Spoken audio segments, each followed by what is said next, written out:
अस्सलाम वालेकुम दोस्तों, आईटी प्रोफेशनल की तरफ से मैं आपका होस्ट मोहम्मद यूसुफ। और आज की इस वीडियो में दोस्तों हम बिहेवियर सब्जेक्ट को जो है स्टडी करेंगे।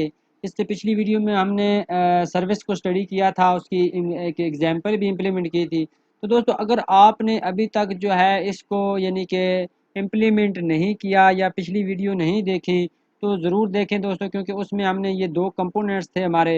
इनके अंदर हमने सर्विस के ज़रिए डाटा शेयर किया था। ये जो मोहम्मद असलम आ रहा है, ये जो है डाटा हमने शेयर किया था।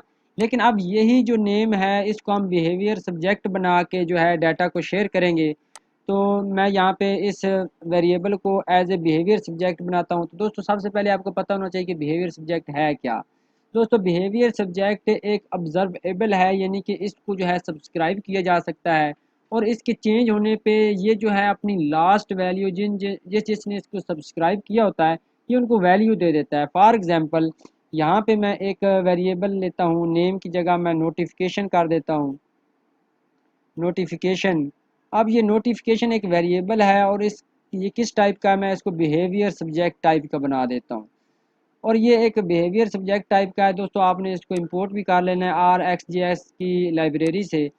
तो अब इसकी टाइप आप यहाँ पे बता सकते हैं। मैं यहाँ पे इसकी टाइप बताता हूँ एनी, यानी कि किसी टाइप का भी ये हो सकता है। और यहाँ पे आप अपनी वैल्यू जो है वो पुट कर सकते हैं। मैं यहाँ पे पुट कर देता हूँ हेलो।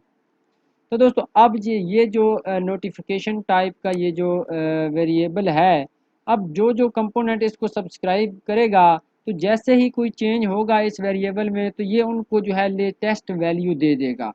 फॉर एग्जांपल यहाँ पे मैं जो है C1 जो नेम है इसके अंदर वैल्यू डालूंगा उसको सब्सक्राइब करके। तो हम मैंने ऑलरेडी सर्विस को इंजेक्ट किया हुआ है। आप यहाँ पे देख रहे हैं कि मैंने सर्विस को इंजेक्ट किया हुआ है। जिस सर्विस में हमने ये वेरिएबल बनाया है उस सर्विस को मैंने इंजेक्ट किया हुआ है कंस्ट्रक्टर के अंदर। तो आप भी इसको इंजेक्ट कर लें। तो सर्विस और उसके बाद डॉट सब्सक्राइब सॉरी नोटिफिकेशन, और इसको मैंने अब आप देख रहे हैं कि सब्सक्राइब किया है। तो इसका जो रिस्पॉन्स आएगा, जो वैल्यू आएगी, ये एरो कीज के ज़रिए मैं गेट कर लूँगा और उस वैल्यू को मैं अपने जो C1 यानी कि कंपोनेंट 1 का जो डाटा है उसको उसको ये वैल्यू असाइन कर दूँगा। मैं इक्वल टू कर दूँगा जो रिस्पॉन्स आया है वो। तो अब क्या होगा दोस्तों, अब यहाँ पे मैंने क्या किया, मैंने उस सर्विस के नोटिफिकेशन वेरिएबल को सब्सक्राइब किया है और उसकी जो वैल्यू है रिस्पॉन्स आया है वो मैंने अपने C1 जो नेम था मैंने रेंडर करवाया है C1 कंपोनेंट के HTML पे, वहाँ पे जो है उसको असाइन कर दिया। आप देख रहे हैं कि इक्वल लगाया हुआ है, तो ये वैल्यू इसमें चली जाएगी। तो इसी तरह मुझे कंपोनेंट 2 पे भी ये काम करना है ताकि वो भी इसको सब्सक्राइब कर ले और जैसे ही डाटा आए तो ये उसके अंदर जो है अपनी वैल्यू जो है वो गेट कर ले। अब दोनों कंपोनेंट्स ने इस वेरिएबल को सब्सक्राइब किया हुआ है। आप यहाँ पे देख रहे हैं कि एक की वैल्यू शो हो रही है और एक की वैल्यू शो नहीं हो रही। तो चेक करते हैं क्या मसला है, क्योंकि हमने सेव आल नहीं किया तो यही मसला है। तो क्योंकि दोनों ने सब्सक्राइब किया हुआ है तो वैल्यू दोनों की तरफ जाएगी। तो आप देख रहे हैं कि हेलो वैल्यू आ रही है। अब मैं एक और कंपोनेंट बनाता हूं जो इसकी वैल्यू को चेंज करेगा और आप देखेंगे कि दोनों कंपोनेंट में वैल्यू ऑटोमेटिकली चेंज हो जाएगी। ये काम होता है सब बिहेवियर सब्जेक्ट का। बिहेवियर सब्जेक्ट को सब्सक्राइब किया जाता है और उसकी वैल्यू जो है वो असाइन कर दी जाती है। अब दोस्तों एक दफ़ा सब्सक्राइब करने से अब ये हमेशा के लिए सब्सक्राइब हो गया जब तक उसे अनसब्सक्राइब नहीं करते। अब जब भी इसकी वैल्यू चेंज होगी ये इन कंपोनेंट्स दोनों तक वैल्यू पहुंचेगी। मैं एक कंपोनेंट क्रिएट करता हूं जो इसकी वैल्यू चेंज करेगा। मैं यहाँ पे पुट करता हूँ ng जनरेट कंपोनेंट एडमिन। तो ये एक कंपोनेंट क्रिएट हो गया एडमिन। इसके ऊपर मैं एक बटन ले आऊँगा तो ये वैल्यू चेंज करेगा इस सर्विस में। तो मैं आपको दिखाता हूँ वैल्यू चेंज करके। यहाँ पे मैं क्या करता हूँ कि इसके ऊपर मैं एक इनपुट ले लेता हूँ।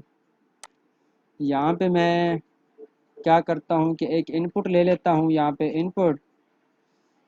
और उसके बाद दोस्तों यहाँ पे मुझे जो है प्रॉपर्टी बाइंडिंग करनी है। तो यहाँ पे मैं लगाता हूँ ng मॉडल, ये मैंने लगा दिया। अब इसकी मैं प्रॉपर्टी बाइंडिंग कर चुका हूँ। तो इसकी जो भी वैल्यू होगी मैं इसको जो है टू वे बाइंडिंग में कन्वर्ट कर देता हूँ ताकि जो है हमें वैल्यूज़ मिल सकें इमीडिएटली। तो अब जो क्या होगा कि इसकी जो भी वैल्यू होगी वो हमें मिलती रहेगी। फुल या फिर मैसेज। इसको मैं मैसेज का नेम देता हूँ, इसको क्लोज़ करता हूँ और साथ ही मैं एक बटन ले आता हूँ। तो बटन के अंदर मैं कहता हूँ क्लिक मी, ये बटन है और इस बटन के ऊपर मैं एक इवेंट बना देता हूँ यहाँ पे। इवेंट का नाम कब कॉल होगा क्लिक करने पे, और इवेंट का नाम क्या होगा फन, यानी कि फंक्शन है हमारा। ये फंक्शन अभी हम बनाते हैं यहाँ पे जाके, यहाँ पे मैं ये फंक्शन बनाता हूँ फन। ये मैंने फंक्शन बना लिया। उसके बाद मुझे वेरिएबल भी डिक्लेयर करना है मैसेज। तो ये मैसेज टाइप का मैंने एक वेरिएबल भी डिक्लेयर कर लिया जिसमें कुछ भी नहीं है, मैं यहाँ पे नल पुट कर देता हूँ। तो अब दोस्तों क्या होगा, अब जब मैं इस फंक्शन के बटन पे क्लिक करूँगा तो इसके अंदर जो मैसेज की वैल्यू है वो मैंने देनी है सर्विस को। जो इस बिहेवियर सब्जेक्ट का नोटिफिकेशन वाला सर्विस का वेरिएबल है, ये मैंने इसको इसकी वैल्यू चेंज करनी है एडमिन कंपोनेंट के अंदर। तो मैं करता हूँ, तो जैसे ही क्लिक होगा क्या होगा, पहले मुझे सर्विस को इंजेक्ट करना पड़ेगा, तो वो मैं कॉपी कर लेता हूँ इस कंस्ट्रक्टर को, और जो है एडमिन में जाके कंस्ट्रक्टर के साथ इसे चेंज कर देता हूँ। क्योंकि दोस्तों सर्विस जब भी यूज़ करनी हो तो उसे इंजेक्ट करना ज़रूरी होता है, तो इंपोर्ट करना भी ज़रूरी है। तो आप देख रहे हैं कि यहाँ पे इंपोर्ट हो चुकी है। अब मैंने क्या करना है, दिस डॉट सर्विस, और उसका जो नोटिफिकेशन वाला वेरिएबल है उसकी जो नेक्स्ट वैल्यू, यानी कि उसकी वैल्यू चेंज करनी है, जो उसकी नेक्स्ट वैल्यू होगी वो होगी मैसेज। ये मैंने कर दिया। अब दोस्तों जैसे ही मैं क्लिक करूँगा बटन पे तो उसकी वैल्यू जो है वो चेंज हो जाएगी। आप देखेंगे कि उसकी वैल्यू जो है वो चेंज हो जाएगी। तो अभी तक हमने एडमिन कंपोनेंट को रेंडर नहीं करवाया। मैं इसका सिलेक्टर यहाँ से उठाता हूँ और जिस तरह बाकी कंपोनेंट हमने शो करवाए थे बिल्कुल इसी तरह यहाँ पे मैं शो करवा देता हूँ।